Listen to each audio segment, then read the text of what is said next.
Hello and welcome, ladies and gentlemen, Fantastic. This is Battlefield 1 and Battlefield 5, because today what we're going to be talking about is what Battlefield 5 can learn from Battlefield 1, specifically which features, changes, and evolutionary steps made in Battlefield 1, adapted in Battlefield 1, even developed in the course of Battlefield 1's running history, should be considered for implementation in Battlefield 5. Essentially, what can Battlefield 5 learn from Battlefield 1?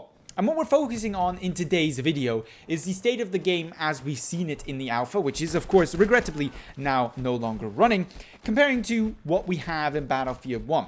Focusing there also on the things that are yet to be confirmed or currently are lacking in Battlefield 5, not as much the elements which we already know have been massively improved in Battlefield 5 over Battlefield 1.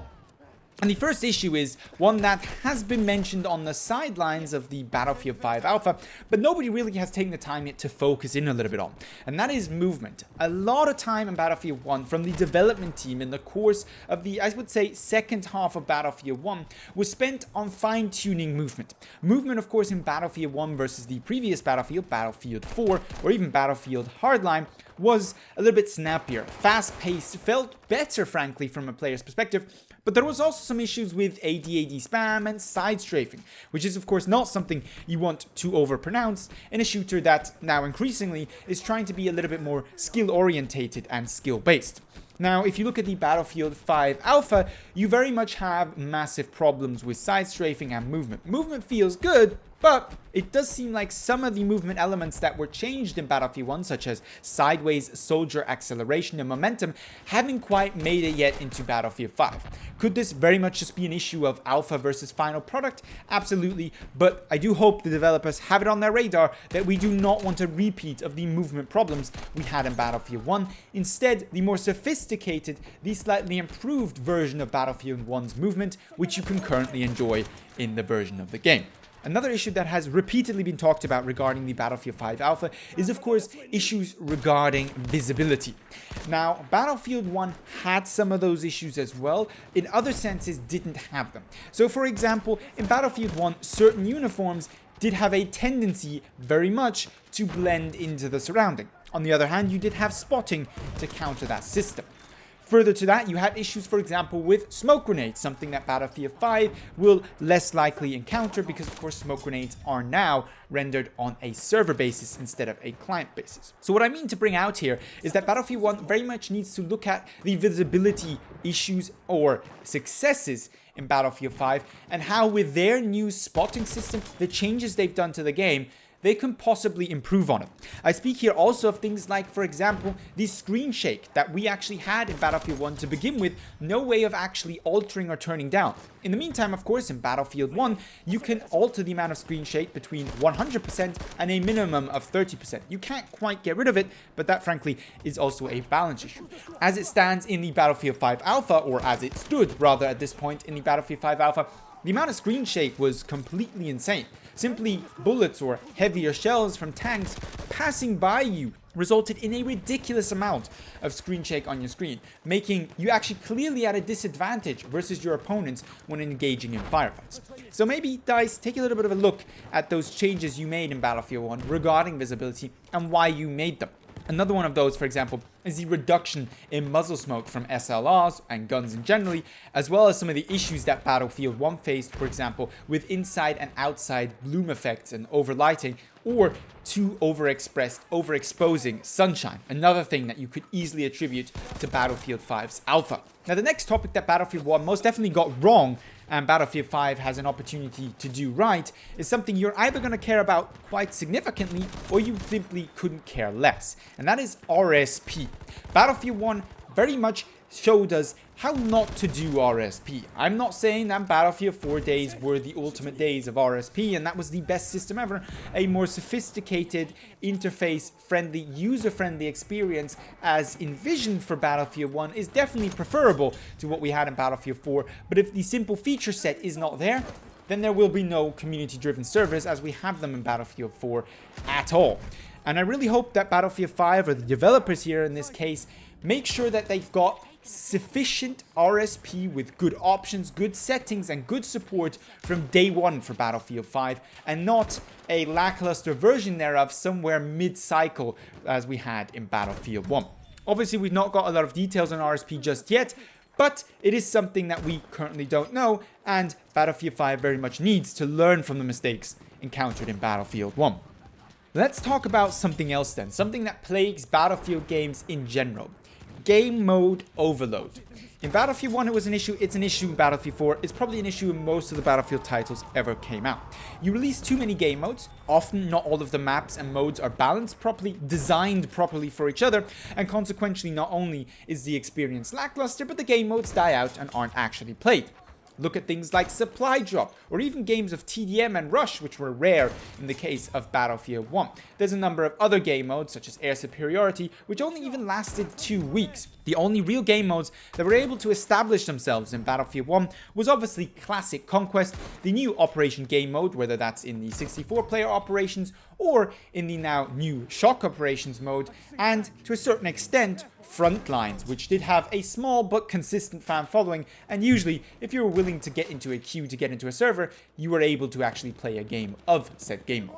Those were 3 game modes, that's all that Battlefield 1 could sustain. Hoping that Battlefield 5 is of course able to sustain a more constant player base a little bit more successfully than Battlefield 1 does leave the developers with a few more options, but limiting themselves to say 5 game modes for the entirety of Battlefield 5 may be a sensible step to do. Or if you want a large number of game modes per DLC, a new game mode, maybe just limit it to a certain number of maps and make them playable as one whole. So be able to quick match into a server which cycles through a variety of, let's say, medium to small game modes focused on DLC maps, where some of those games are maybe 32-player Rush, some of them may be a round of 32-player TDM, etc. Make sure that players are always playing the game modes that you put out there, because otherwise the development time is wasted. And frequently, because of trying to put out too many game modes, the actual content isn't as polished, as well designed as it possibly could be had you just focused on a fewer number of game modes. Next up then, something that Battlefield 5 is doing different from Battlefield 4, Battlefield 1, and other Battlefield titles in the past. Classes. Previously in Battlefield games, as we all at this point I'm sure are very familiar with, you had freedom to choose whichever class you wanted, and more importantly, which gadgets within the class you wanted. Did you want to run a small ammo pouch, a large ammo pouch, no ammo pouch at all?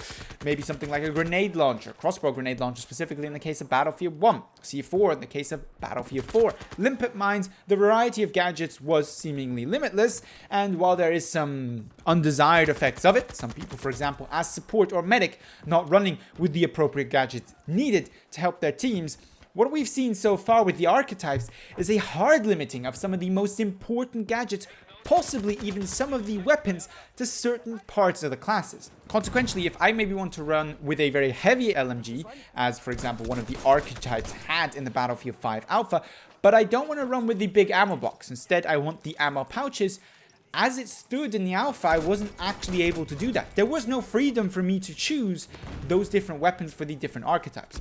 Now, while I don't think Archetypes are necessarily a bad idea, the implementation clearly is lacking, because having certain specialized roles on the basis of what specializations, what perks essentially those classes are given is great and fine by me. But also restricting certain weapons and certain gadgets to those individual archetypes is taking away my personal freedoms a little bit too much from my personal taste. I want to be able to choose whatever weapon available to a class and whatever gadget available to a class for all of the different archetypes. I want no limitations there, because frankly, not only do I not trust DICE to come up with the combinations that suit me personally, more importantly, I want to be allowed to experiment. I want the freedom of choice and to choose different tactical applications for different gadgets, combine otherwise unusual tools and weapons to maybe come up with a new tactical role for myself to help my team. It's all fine implementing a system like this to avoid stupid combinations, but consequently you're also restricting more creative applications of different gadgets for the more creative and more, I would say, experienced Battlefield players. So take a look at what we had in the past and maybe go closer to what we had in Battlefield 4 and Battlefield 1 regarding class freedom, instead of quite hard capping us so much, as currently at least it seems to be destined to happen in Battlefield 5. Then we can talk about something that we did already get a taste for in Battlefield 5's alpha, specifically vehicle variety. Now, were vehicles somewhat lackluster, at least in the opinion of many community members? Absolutely. That's not what I'm talking about there, because those are clearly alpha versions of said vehicles. But the step up from Battlefield 4, even Battlefield Hardline, to Battlefield 1 in the variety of tanks and planes and vehicles that you can choose from was welcoming, refreshing. I've mentioned this in previous videos. The different tactical applications of those were quite nice. It was a nice change of pace. It added more depth to vehicular gameplay to what we were previously used to in other Battlefield titles. So very much do I want to see the return of a diversified vehicle arsenal with different variants of different vehicles per class, different fighters, different bombers, different kind of attack planes, so somewhat of a mix between the two. Different kinds of tanks, tank hunters, light tanks, infantry support tanks, heavy tanks such as the Tiger 1 or Tiger 2 tank. All of that, especially in a World War II game, would absolutely be fantastic from a immersion cinematic gameplay perspective, as well as how cool is it running around in a Tiger 2 tank and slamming through somebody's living room, and well as from a tactical gameplay, game depth perspective. Absolutely should they pay attention to the success of that system in Battlefield 1 and try to implement an improved version of said in Battlefield 5. Then the last thing on my relatively short list of quite large topics that really needs to be taken over from Battlefield 1 specifically for Battlefield 5, in my opinion, is the skill cannons. A quite small group of weaponry over a larger group of class weapons that clearly is designed for the player who is exceptionally good at using weapons, who is willing to put in some significant amount of time to essentially have, for a specified role, the best weapon in the game. A weapon that is either unusually flexible or unusually potent at a certain engagement distance, with some clear drawbacks, which can, however, with mastery, actually be managed to a certain extent. I speak of weapons such as the RSC, the auto-loading 835, the machine pistol in its original form and now in its experimental form. Even shotguns such as the Model 1900 or scout weapons such as the Martini Henry can meet these marks. For me personally, these were some of the most enjoyable weapons in Battlefield 1, and although there was more difficult to use weapons even in Battlefield 4,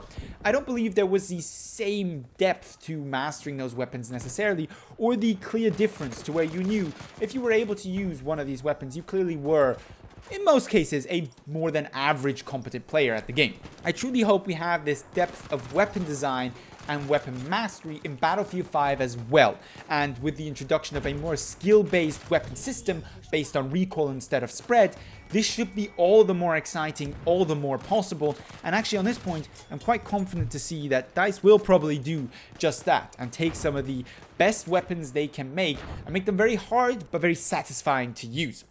And of course, DICE has also already learned some mistakes from Battlefield 1 and implemented them in the alpha. Things like DLC premium model being scrapped, gunplay improvements, suppression improvements, map design improvements, team play and team balances yet to be confirmed if they've actually fixed the issues we had in Battlefield 1. So there's many more topics we could talk about, but for today and for this video, we're going to have to wrap it up with just that. I'd love to hear your opinion on this matter on Battlefield 1 and Battlefield 5 and what needs to be taken from both games to make Battlefield 5 as good as it possibly could be. So leave that down below in the comments or hit me up, of course, with your usual video suggestions on Twitter. If you enjoyed the video, don't forget to give it a thumbs up. But with all that being said, I'd like to thank you very much for watching and hope to see you in the next Battlefield 5 video.